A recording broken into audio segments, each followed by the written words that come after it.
C'est un tournant qui s'opère au Burkina Faso. 4 mois après sa prise de fonction, le président de la transition a tenu à affirmer ses positions lors d'un entretien de plus d'une heure à la radio-télévision burkinabé.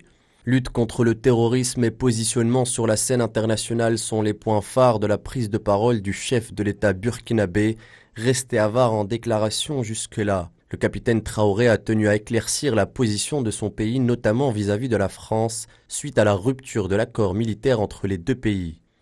Il s'agit donc d'un accord de présence militaire. Et nous, comme ils l'ont dit, notre souveraineté, ça dépend de nous. Donc c'est ce que nous réclamons à travers donc, la dénonciation de cet accord. Donc il n'y a pas de rupture de relations diplomatiques ou de haine contre un État particulier.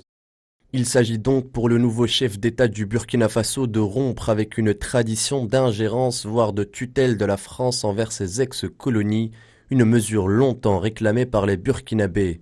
Une rupture qui se limite donc au domaine militaire, forte dans le principe tout en respectant les liens diplomatiques unissant les deux pays. Sur le plan interne, le capitaine Traoré fait face aux grands défis sécuritaires. Pour ce faire, le gouvernement a immobilisé 90 000 hommes que l'on appelle les volontaires de la défense ayant pour mission d'assurer la sécurité des Burkinabés par des forces burkinabées.